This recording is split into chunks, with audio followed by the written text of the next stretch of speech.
What a lovely introduction, Julie. So yes, our presentation tonight is titled "I Heard the Cry of the Refugees." For me, Julie is a really inspirational woman. I've had the privilege of working with her for over a year now, and I've learned by far a lot in that year than I ever imagined when I said, yes, I will teach them English online. Her passion and drive for greater action is truly remarkable. And so we're here, like Beck said, today to tell you more about it. So Julie, let's get started with some facts. Yes, first of all, thank you for having me. Thank you, Bex. Thank you, Women Aid. It's really, I'm very grateful to be here tonight and to share all the good work that we at Greater Action are doing. Okay, so in Malaysia, there are 180,000 asylum seekers and refugees. Among them are 45,000 children. They come mainly from Myanmar, Somalia, Afghanistan, Syria, and Yemen. But we at Greater Action, we take care mainly, I'd say 95% of Afghani families and Rohingyas from Myanmar. I don't know if you're all aware, but Malaysia has not signed the convention, the International Convention to Protect the Refugees from 1951, which means that refugees around us in Malaysia have no legal rights. They have no access to education. They have very limited access to healthcare, and they have very limited freedom of movement. And this reality actually opened my eyes, and I hope it will open yours as well. And that gives me strength every day to help them as much as I can. Okay, so thank you, Julie. Our values at Greater Action are compassion, inclusion, and solidarity. So how did Greater Action start then, Julie? Because it was just before I got on board. Yeah, well, like you said, Bex, in the introduction, I heard the cries. I heard the tragic stories. I spent a lot of time with the families. Many of them were suffering from anxiety. They were hopelessness. They were really in dire circumstances and situations. So I started to fundraise to get food provision. Actually, it was last March in 2020, just with a handful of volunteers. And in no time, we distributed 700 food baskets with nutritious food. That was very important to me. I wanted to give fruits, vegetables, eggs, dairy, pulses, you know, good nutritious food for children, growing children, for also sick refugees or for senior refugees. So the deal was 250 ringgit to pay per month, and that would provide for a family of 5 to 6. Today we run two types of food distribution. One is the food provision, and the other one, which we launched recently, is actually refugee women who are cooking Afghan food for distributing to refugees. So that's our new campaign. You can also get involved by contributing. For example, if you give 250 ringgit, that would cover 20 meals. Yeah. So that's what we do at the moment. Yeah, brilliant. We also, alongside that, we do a lot of school sponsorship program. What sort of education do refugee children receive here in Malaysia, Julie? Yeah, well, refugees don't get access to a local school, yeah? So what's left for them is so-called learning centers. There are quite many around, but my mission was to identify the learning centers that offer quality education. So I'm working, or Greater Action is working very closely with HILA, which is a refugee center in Ampang, Bandar Baru. They take care of 170 kids that are aged 6 to 18 years old, and they actually follow IGCSE, a lighter version with no lab, with a very small library, you know, limited equipment, but the result is the same. They have to take this IGCSE exam. So out of this 170, Greater Action is already sponsoring 110 kids. Yeah, that means individual sponsors are paying monthly 200 ringgit to support with the school fees and the food. And that is the core mission of Greater Action. You know, education that breaks the cycle of poverty, that gives them access to further education, and they'll have a better future. Yeah. So because of this, we set up Greater Action Academy, and this is where I stepped in. I have run the Greater Action Academy, and now we have also Nisha on board, who is doing our fantastic admin side of things, seeing as I'm back in the UK. We have developed over the last year and a bit a 4-level program of conversational English. We have 7 group classes currently, 21 one-to-one teachers, 19 conversational English tutors, and we are giving education and English education to young adults and also to empower women of the Afghan community. It's a growing program and something that we are increasingly proud of, and it's all online, 100% online, and it's all entirely free. So I often get messages to my phone, how much is it, miss, for my class? How much is it for my class? No, it's free. It's run by volunteers for your community, and we are so lucky to have such a big network of those, because it is really supporting these people. This is one of my students here on this photograph, and she has done all 4 of our levels now, Parveen, and she has a beautiful family, and her husband's also taken part in the classes too. Yeah, and she's got all 4 of her certificates, and her English has improved immensely since we first started. So it's something that we're very proud of. Our next project is, Julie, mental health care, right? Yeah. So PTSD is one of the many problems that our refugee families struggle with. How are we supporting them? Yeah, so refugees come to Malaysia, I always say, with luggage, yeah? They've left their home country, they've left their loved one. And when they come here, they suffer not only from PTSD, it's a lot of anxiety, no hope for the future. It's a real tragedy, actually.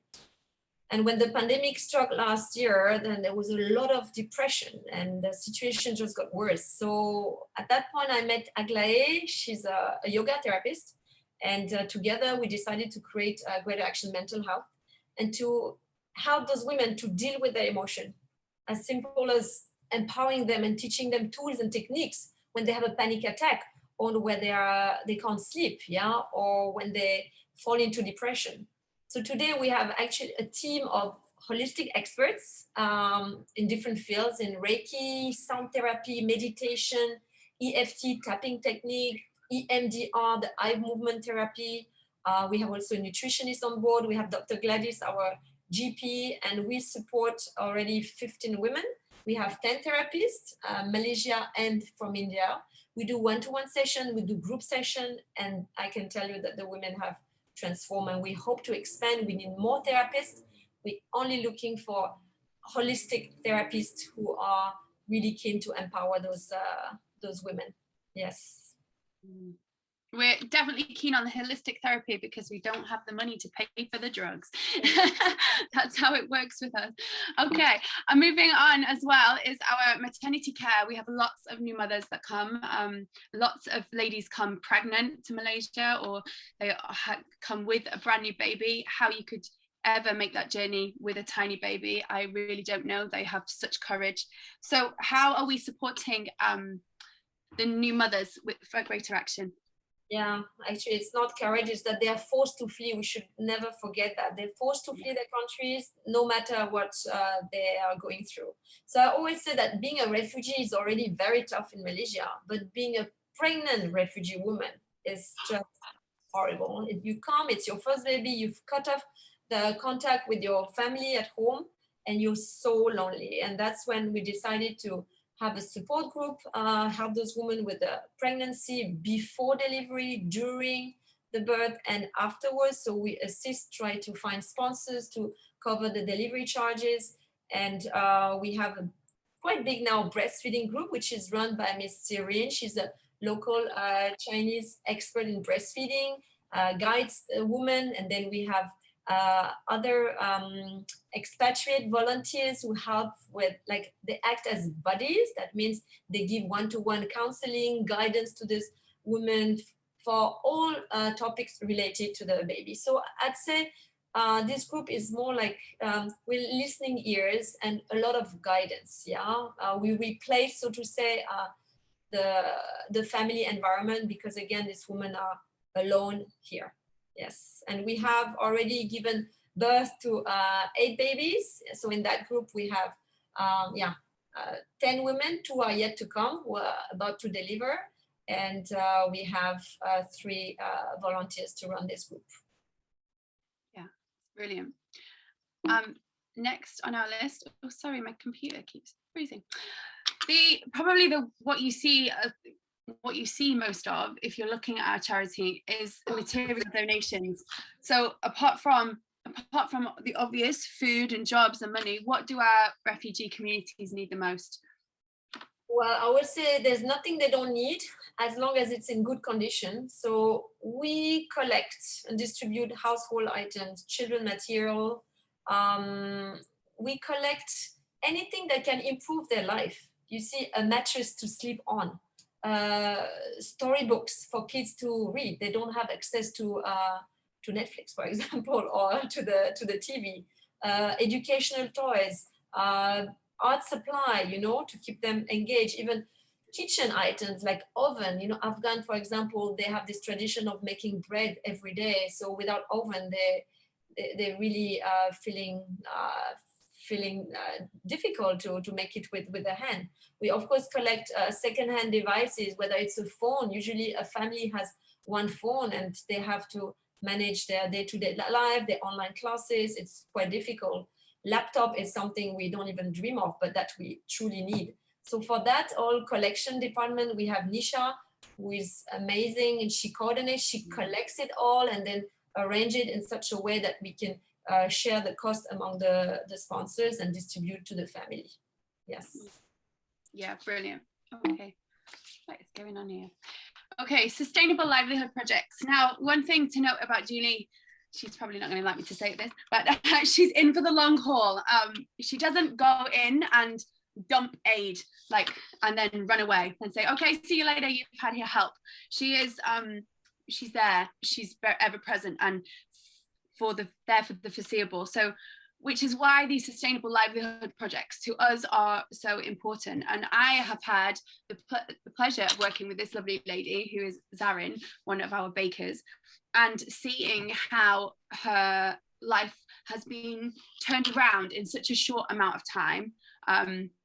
Because when I first met her, she was really suffering from depression and emotional turmoil, and there was such family problems. She was grieving from losing her mother in Malaysia and all sorts of issues, and she had 2 young girls and they needed to go to school, and now she is smiling. You can see the difference in her here in this photo. A photo says a lot more than words. So how many more bakers, cooks, things are there going in this project, Julie? Because I only know this lady. Wow. Yeah, how we started the livelihood project is as simple as I said, refugees don't get access to job. They have no legal status, especially the asylum seekers. Yeah, it's impossible, really very difficult for them to get jobs. So we thought there is no job, we have to create job. And we create job home-based. Then I asked in the community, what can you do? And they all said, I can cook Afghan food only, or I can bake. So I said, fine, wonderful. I'm a bad cook. I'm very happy to eat Afghan food every day if necessary. So I equipped them with oven and all the kitchen utensils. And then they started cooking their traditional Afghan food, and that made them so happy. Actually, I realized that beyond the income that they were getting, it was just keeping them away from overthinking and from depression. You know, it's like an occupational therapy. So we trained them in the sense, like, we didn't change the recipe, but we trained them to cook in a healthy way, yeah, and how to handle the customer. Because remember that the lady that you're seeing here can't speak a word of English, and most of them can't. So as simple like booking a Grab, it sounds so easy, but that was such a difficult thing. So as of today, we have 3 cooks, yeah, and 1 family baker, because Zarin bakes together with her entire family. So to take care of this project for the cookies, we have Stacy, who is an American volunteer, together with Nilufer. So we offer chocolate chips, cranberry, oat cookie, gingerbread, and we're very fortunate to have the secret recipe from Maddie. Before leaving, she shared with us the triple chocolate brownie recipe, the very traditional lemon curd, the caramelized onion chutney, as well as the rice crisps. Yeah, so we are able to cook for individual orders as well as for I'd say, larger orders. Yeah, it's a wonderful project. The ladies are transformed. They're so happy every day. I'm getting called. Thank you so much for giving us this opportunity. And we want to expand that. I have a long waiting list of women who want to join that project. That means we need more orders. So the more you order, the more we can get those women on. Yeah. Definitely. Another one of our sustainable livelihood projects is the tailoring, and we have made a video for you to have a look at.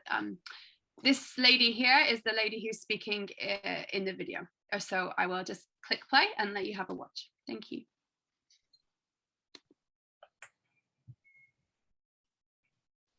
We are an Afghan family of 4. We arrived 15 months ago to Malaysia, and we quickly realized that we would not find work in our respective IT field of expertise. We faced tremendous financial issues at first and lived lonely.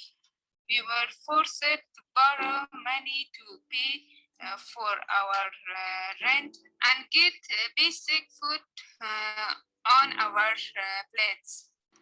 The kids were sent to a free school for refugees, but they were not learning any English. 6 months ago, our life completely changed when we met with Miss Julie during her visit at ACC. She was recruiting tailors, and I thought I could try my luck. We received a sewing machine and a few training sessions. We learned about perfect finishing and Western cutting. Everyone was patient with me and sewing all sorts of items like bag, cushions, quilts, etc. And my husband started to help me.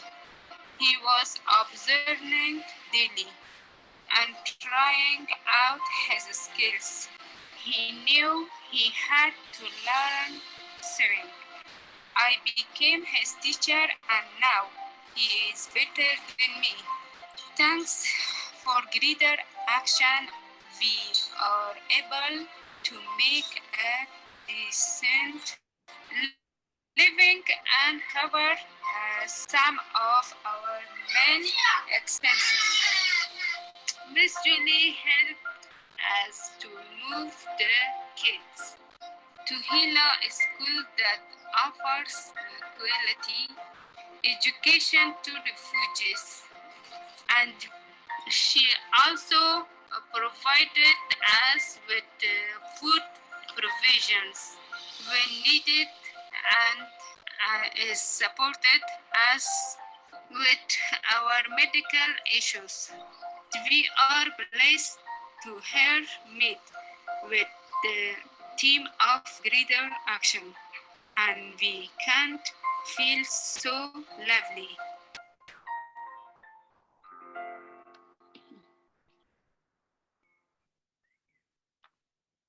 Thank you. Let me see if I can skip on to the next one. Julie, is there anything that you wanted to add to that video? Yeah, I just wanted to say, I don't know if you all heard, but so Azita and Ahmad was an engineer, computer engineer, and Azita was actually a math and physics teacher.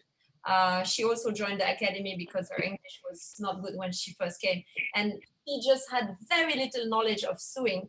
And so when I provided her with the machine and I said, just let's get started in some training, she thrived. And then very soon I told Ahmad, I said, you know what? You will have to become also a tailor because there's no way around. And now he's better than her, and that has become like a joke, yeah. But it's good. They are like heading the tailoring unit, and when we have 5 tailors and like full time, and then we have some part timers.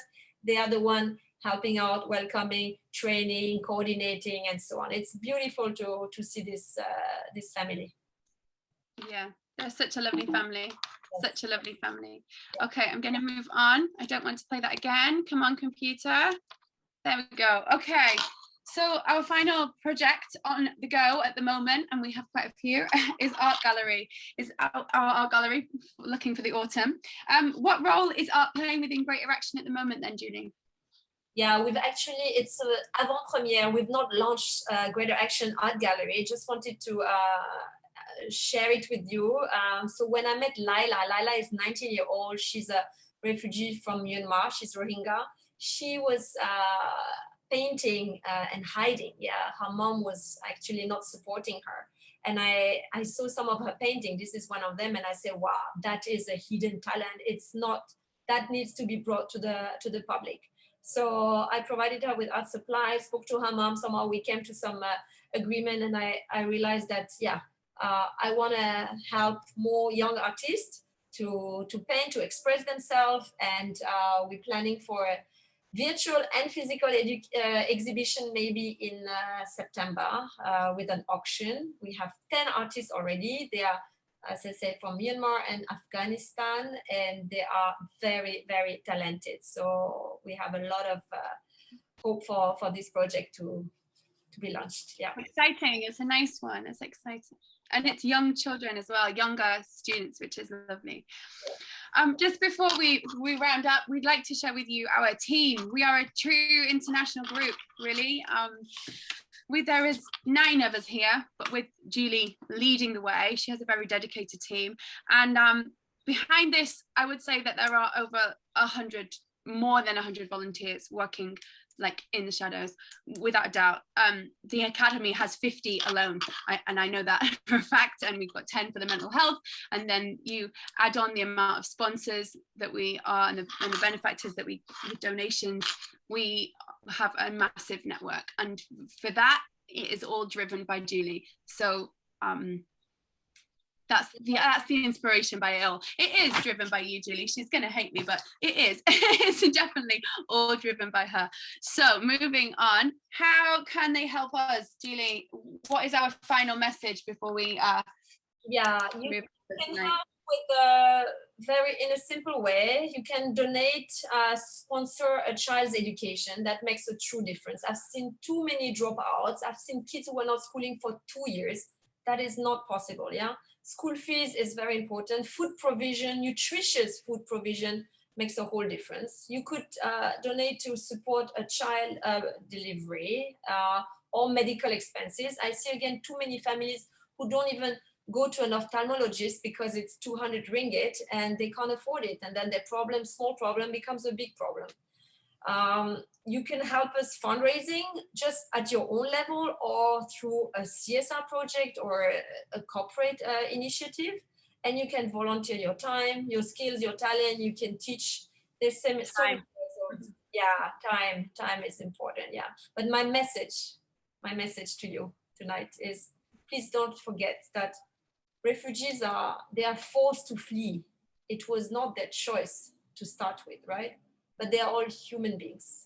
They are displaced human beings, and they are suffering, and they are just around us. It's our mission at Greater Action, yeah, to support them in all ways that we can. And you can be part of this journey. So please join us, reach out, and we'll welcome you on board. Thank you. Thank you. Yes, thank you, Maddie. I'll leave our details on here. Yeah, I mean, we're in Malaysia, so lots of the questions are about food and where we can order it from. So we want to know, how do we get the food on Grab delivery, and what do we look for? Can you answer us that? It's not on Grab, but you go to the website. Just on the website, we have a Google form. Yeah, and you can order, proceed with payment. Okay, this is brilliant. Orders are going to go through the roof. We're all in lockdown. We're not eating out as much. This is delicious. Going to go through the roof. Warn them about that. yeah, everybody's asking about getting involved. How can they help? And I'm presuming that the email that you've provided and the website will give them most of the information that they need. There's a lady here that mentioned about an age limit towards Yes. volunteers. I just How wanted old? to say, we take volunteers that are 16 and above, pretty much, as if you want to do direct teaching, because we can kind of incorporate you within, if you want to teach, we'll get somebody of the same age. But that video was actually made by a student at a school that's using it for a Duke of Edinburgh project. We gave him the material and said, please can you make this into a video? And voila, he came up with it. So yeah, we're always looking for young folks to do that. But similarly, I'm sure Julie would say, younger children as well, if they want to collect donations within their condos or things like that, or, you know, deliver cookies for us, that's great. Like, we're all up for that kind of thing. So the message is there isn't really an age limit unless they're working maybe one-to-one and teaching English. Then the sensible limit would be maybe school age end at 16. But actually, primary school children with their parents or their school want to get involved in projects, as long as they've got adult supervision, you would welcome that also? For sure. Yeah, Good. we would. Yeah. We love to work with school. Actually, we are already working with AFGHAN, not to mention it, and we're hoping to work with more schools. Yeah.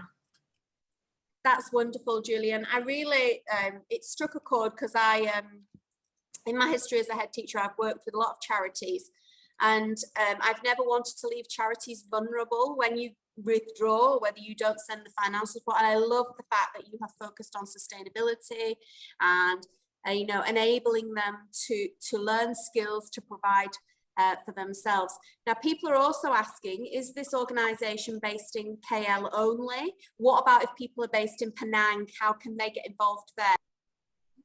Oh, wow, interesting, because the partner in Greater Action is from Penang, so we don't have activities yet, but I'd be very interested to speak to these people who are based there, because there is a need there as well. So yeah, we could have an ambassador posted in Penang. Please get in touch. Yeah, well, there's It's some people here from Prince of Wales. Yeah, I mean, I think the message is email, get involved. There's no limits. The limits are only those that you put on yourself. And it sounds like there's opportunities for everybody. Totally. Yeah, exactly. Yeah. Just to give you an idea, I have someone who came forward and asked me, I'm a black belt in karate. Can I help? And that is just came at the right time. Because you know, even walking around for women, in Ampang Bandar Baru, for example, it's not safe. Yeah. And if those women could be empowered and could learn how to, you know, defend themselves, that would make such a difference. We actually, and it's a young boy, he's 16-year-old, he's coming up with a course, and we're going to get started. So any skills, any talent that you have, yeah, we are open to it. Yes. Amazing. Andrea, over to you. Oh, thanks so much for that. Gosh, it's got goosebumps. Hello, everyone. Hello, ladies. Nice to meet you all. I'm just going to present my screen. So I'm in, and you will never ever hear anyone say this, but I'm in London, and I've got the most glorious blue sky, and the sun is shining, and it's 29 degrees here today. So there you go. Tomorrow it's forecasted a torrential rain, but that's okay. Today is a good day. So it's a pleasure that I'm here with you today. And as Katie said, yes, something quite extraordinary happened to me a couple of years ago in 2018, and that is that I won this award called the Global Teacher Prize. And along with this award came $1 million, which I will talk to you a little bit about later. I know, right, Rebecca? I just saw your face going, what? It's exactly right, what? But I'll tell you a little bit about that. So, you know, I still look at this picture and I think, did this actually happen? Did this happen to me? Because my story, as Katie just said, is that I am probably the most grounded, normal person you've ever come across. I've been teaching in my school, Alperton Community School, for the last 15 years now. Strangely enough, I've been here my whole career, I would say, from being an NQT onwards. And the lovely Maggie, who's in the audience, she was my first head teacher. She was the fabulous woman who employed me, who I'll always be grateful for. This happened. Now, people ask me all the time, what, you know, how on earth did you win this award? And I still sometimes stumble to have an answer.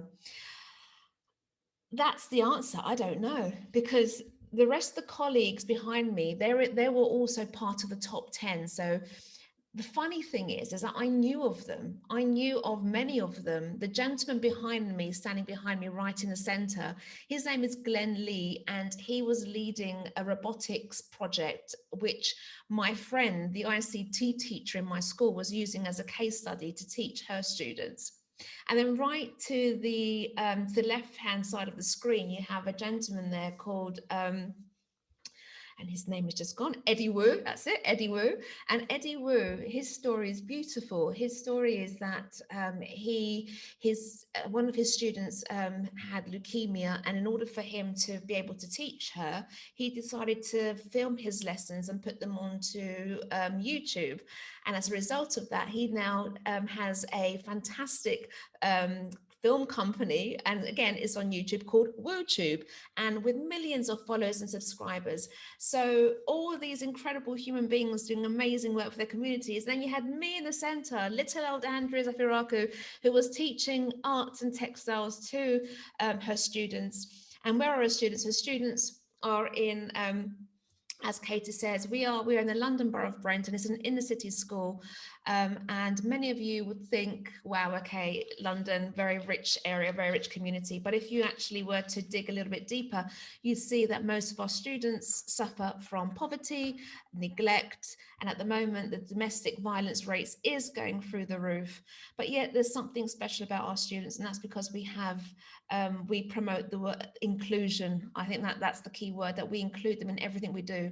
And I believe that the arts are one of the ways in which we are able to do that. So the reason why I think, another reason why I think I won the award is because of the great learning that takes place when you become a teacher. And there's no better teacher, and I think that you'll all agree with me, than the students themselves. And I believe that I am a good teacher because of what they have taught me. And I want to tell you a couple of stories now of some of the students who just inspired me and have really made me think, well, actually teaching is not just talking at the front of the class and making sure that the students are, you know, filling out their books and are writing. And it's more than that. It's about relationships, about really seeing what is going on and how to unblock and unleash their potential. So this story here is of a student of mine, and I've disguised the names quite significantly, but this student here, we're going to call him Alvaro. And Alvaro came to our school when he was in year 10, and he came from a special educational needs school, which is around the corner from where we were. And his parents wanted him to come to a mainstream school. Now, this particular child had so many different types of needs, educational needs. And one of the things which he had was he was a selected mute. Now, I remember reading his report and reading his statement at that time. And I think I was a year 2 teacher, and my mouth just dropped. I just thought, how am I gonna teach GCSE art to this child? What are we gonna do? How am I gonna get him to engage? There's no way I can get him a grade. There's no way. Look at his list. And I think even his parents mentioned, we don't expect him to achieve, but we just want him to come to a normal school. And I think that was my moment when I just thought, oh my God, even his parents, there's no expectation for achievement there. Anyway, so Alvaro came into my class on the first day, and he was terrified, as you can imagine. So it's an art classroom, GCSE art classroom, music playing in the background, students working. There's a little bit of noise. There's energy. They're moving around. And he came in, and it is completely out of his comfort zone. So he came into the classroom and said, Alvaro, please go and sit in that corner over there. I set up a nice still life for him to draw, put some materials there, and I just said, just we're drawing a still life. Just have a go and draw whatever you want, however you want, however big, just have a go and see what you can do. And just left him there. Remember, I'm a year 2 teacher, okay, year 2. And throughout my class, I just kept on going back and checking on him. No comments, nothing. He just was staring straight ahead, didn't even pick up the pencil, nothing. By the end of the class, I set the homework, and when the bell went, everyone rushed the door, including Alvaro. Right, so I thought, okay, this is going to be quite tricky. No one has ever got a U in my class for GCSE, and they're not going to start now, but come on, this is going to be an interesting challenge. So the next lesson he came in, and I went around and I collected the homework from all the students. And I went to Alvaro, and Alvaro, do you have your homework? Nothing, no comments, nothing. And so I went back to him and I said, well, we need you to do some homework because you are doing GCSE and it is an expectation. Nothing. Went back to my table. Inside of me, I thought, oh God, I'm going to have to call his parents because, we've got to follow school policy. Anyway, by the end of the classroom, at the end of the class, the whistle went, the bell went, and students left. And in the corner of my eye, you know how like teachers, we have this kind of 360-degree lens that we have around us. We can see what's going on across our whole classroom. He came, and from the corner of my eye, I saw him quickly whip out a piece of paper, leave it on my desk, and head for the door. At that moment, I just shrieked, stop! Because what I saw, and the guy froze, obviously, but what I saw was quite incredible. I saw a drawing of a guitar, and he must have probably pulled out some pages from another book because it was on lined paper, but it was the most beautiful drawing of a guitar, and I wish I had that to hand. It was so sensitively done. The tone was amazing. The accurate was perfect. The way that he managed to kind of capture highlights and lowlights, it was superb, and he must have spent hours on that. So that was it for me. I just grabbed a piece of paper and I just went straight ahead into him. I was like, Alvaro, did you do this piece of work? He didn't know where to look. Alvaro, did you do this piece of work? And then he started to nod. And then that was it. From then on, I just quickly ran and grabbed some paper, grabbed whatever we have on the bottom of our drawers, filled up a packet, and I was like, right, okay. So I want you to make sure you go home and you're going to draw me this. Alvaro, do you understand? You're going to draw me this. Do you understand? He was staring at me. Please, Alvaro, shall I write it down for you? He did. He nodded. Okay, so he's understanding. So you are going to draw this. Is that okay? He nodded and he just bolted to the door. GCSE next year, the year after, it was results day, came into school. His mum was there. She ran up to me, gave me the biggest hug ever. Mr. Viraku, my son got a grade D for GCSE. And they were so happy. It was the only GCSE he had, this particular GCSE. I was a bit upset because I thought, well, he was only 3 marks away from a C. At the end of the, to kind of very long story short, we managed to persuade the head teacher at the time to allow him to do GCSE, to do A-level. And this is, it was a struggle, but with trust and a lot of support from other colleagues. This is Alvaro's final piece for his A-level. He got an A grade at A-level. But not only that, what I think I learned from this is the fact that his confidence in the art room just grew. He was always in the art room. He walked around with his portfolio and he was there the whole time. He would be talking to the young students. And I remember once he was working on his A-level sketchbook and there was quite a lot of noise. And I realized it was coming from him. And I turned around and I said, Alvaro, can you be quiet, please? And everyone started to laugh because, from a child who did not speak to one who was making noise, that is what I call progress. So for me, what I learned about my classroom was the fact that everyone can achieve, and he found his achievement and his identity through the arts. Now, I want to talk to you about another student of mine. And again, this is, the power of the art room, the power of our classrooms and what we can see.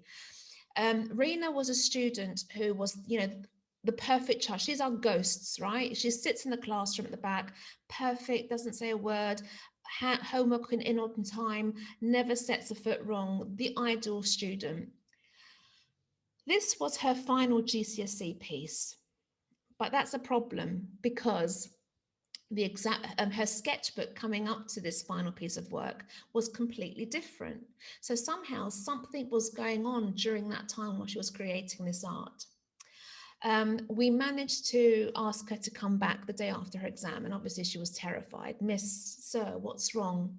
And so myself and my colleague, we sat down, we said, you know, what's happening, Rena? What's happening?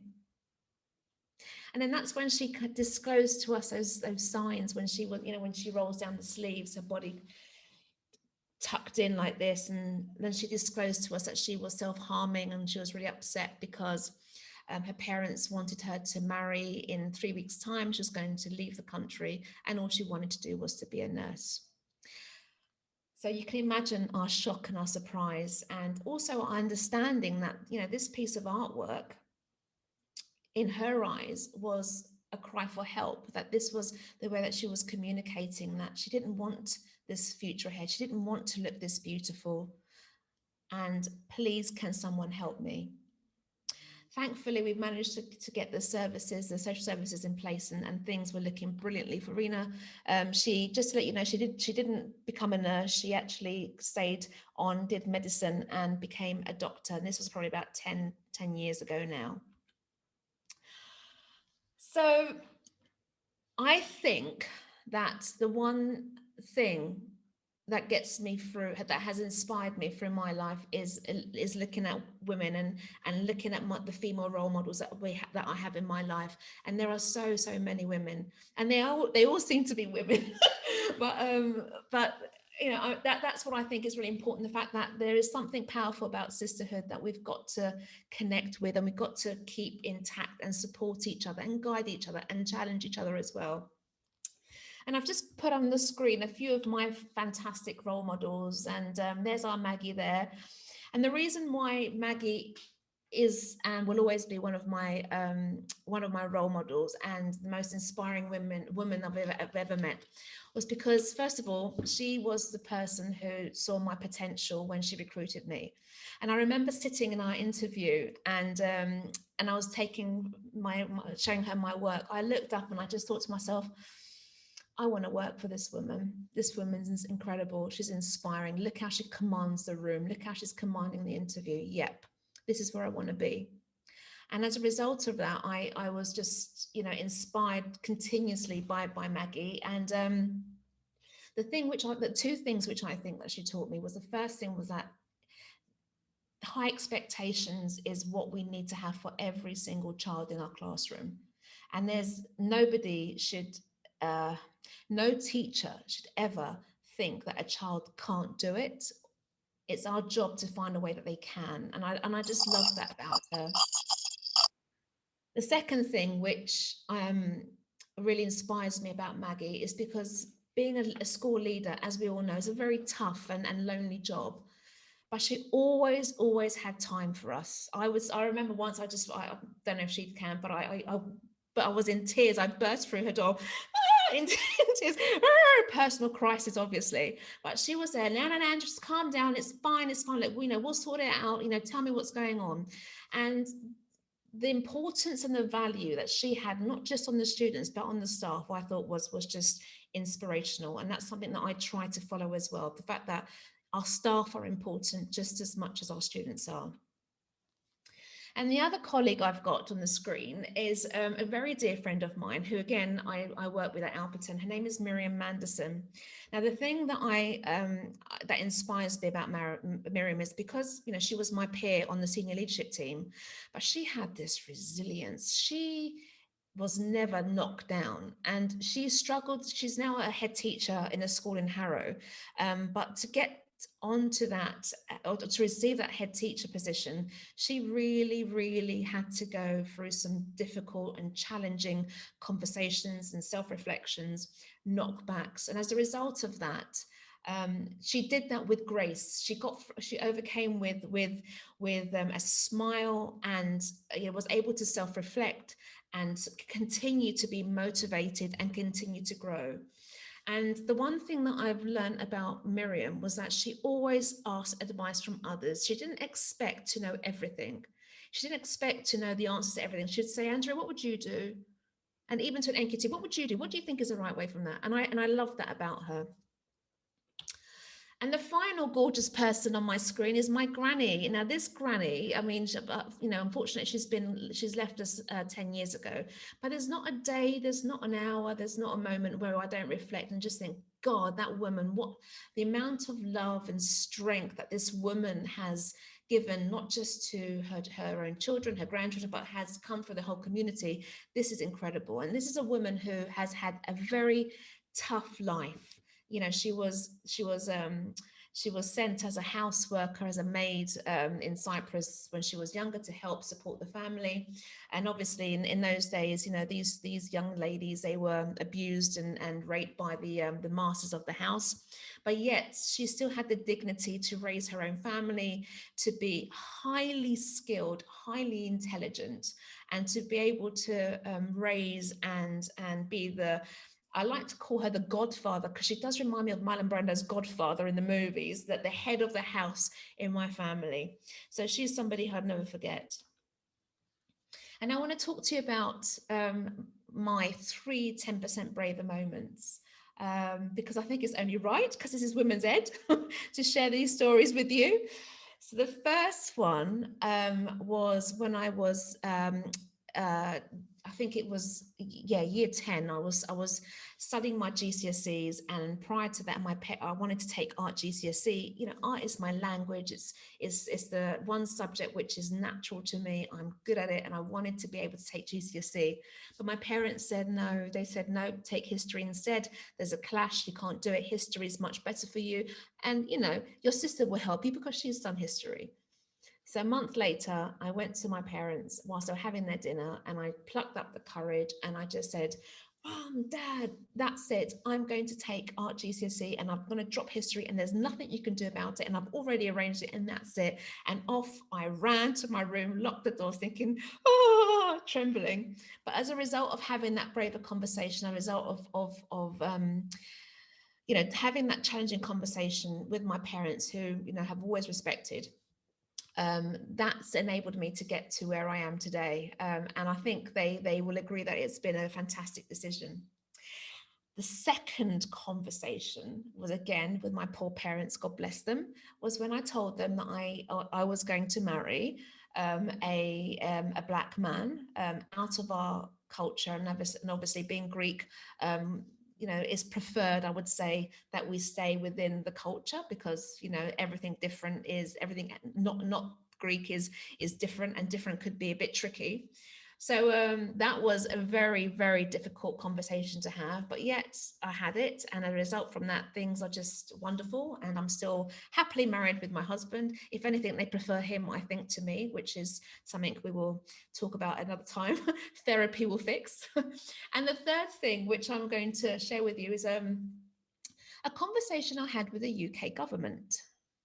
So when I won the award, the UK government offered me an interesting job, and that was to be the, shall we call that the poster girl of the recruitment campaign for UK teachers. Now, at that time, and probably still is a huge issue, we have had a huge demand for teachers, because many of us were leaving the profession. But what they asked me was to more or less just to help them with the campaign. And, you know, we know that you'll be not teaching anymore, but, you know, we think it's going to be for the greater good. And Andrea, will you help us? And this is when I had, again, that brave conversation, that 10% braver moment, where I just actually stopped. And instead of saying yes, I said no. And I'll tell you why I'm saying no. And the reason why I'm saying no is because I think this government don't do enough to support the arts and education. And then I let it rip, as a Greek woman does, because you do this. So I left there exhausted. I left there completely terrified, because I thought I was going to be assassinated by MI5 that evening.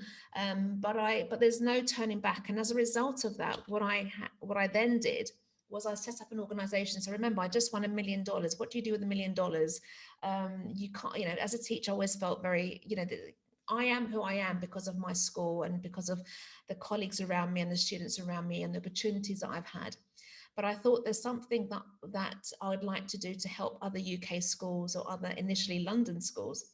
And this was to create a charity which enabled artists and designers to work in schools with young people, so that the young people could be inspired, so that teachers would be inspired, so that hopefully they could think about taking art GCSE, but also maybe a career in the arts. Thinking about my challenges when I was back in year 10 myself. And it's been brilliant. It's been incredible. We've been well received. Not only that, we've not just been in London, we're now all over the UK. And I've just got some photographs here of some of the projects. And the beauty about what we do is that we make sure that we engage with the students who are disengaged. And we try and ask the school, you know, what is it that you need help in fixing? What's your school improvement plan? And from then on, we're able to work and hopefully try and fix and solve some of the problems with the use of bringing some artists and designers to work with the young people. And the big image you have in front of me, I love this story. It's a school whereby these boys here, they would be the students who were not coming to school. They had issues at home. And so what we did, we created a project where we asked a science team and also a sculpture to come to work together with these young boys. And what they did was they decided to create a fish. And first of all, the art department were terrified because there was Black & Decker drills and saws and everything everywhere around the room.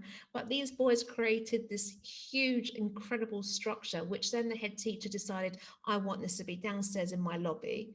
And these boys, from that moment on, wanted to attend school. They were proud of what they've achieved. They're proud of showcasing that.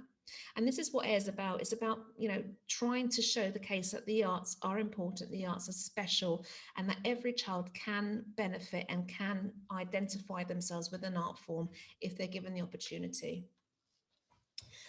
And finally, I just wanted to share this with you, fabulous people, because I love this story. I love Alice. I love Alice because of how curious she is and how inquisitive she is.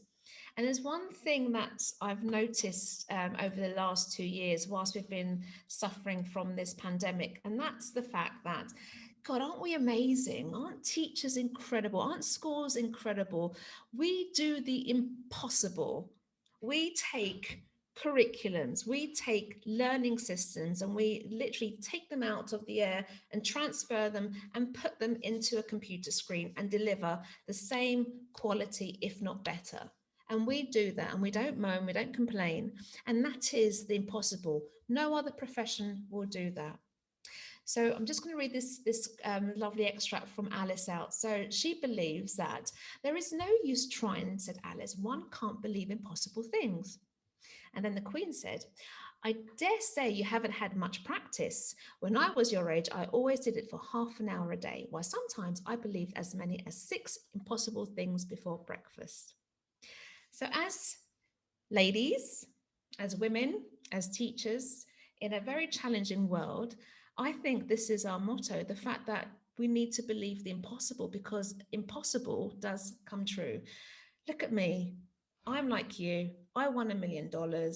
I won the Global Teacher Prize. Nothing special, just like you. The impossible is possible.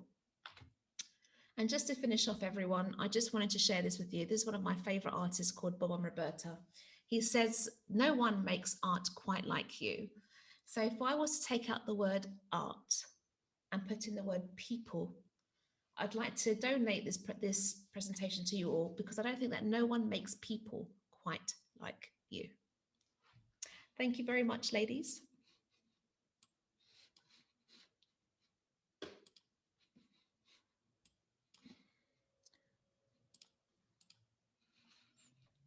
I think we're all stunned into silence, Andrea. We're all feeling fairly inadequate. I mean, I know you sell yourself as an ordinary girl, but I mean, I've only got one thing in common with you, really, and that's that my family also prefer my husband more than they prefer me. And, you know, you're just so inspirational. I mean, I think I'd like to ask you, you know, we work in Malaysia. A lot of our parents are very academically minded. They come to me They talk to me about how academically inclined their children are. How do you feel like we can get them to value the arts as much as they value things like maths? I think we need to possibly change the way that we use the language, and maybe think about creativity, use the word creativity more, because creativity doesn't just sit within the arts, but it does feed naturally from the arts. And if you were to tell these parents to just pick up a job application and ask what characteristics is in this job application, the first thing you will see is, are they creative? Are they a team player? Do they think outside the box? Are they able to communicate? These are the skills which the arts and creative subjects naturally teach our young people. Yeah, that's interesting. And you're absolutely right. They often ask in previews and things like that about, you know, what do you do to make children independent? How do you get them to be creative in their thoughts? So actually reframing the language actually in their perspective would be really, really helpful. Just want to share with you one of the comments that we've got in the box. It's just so lovely.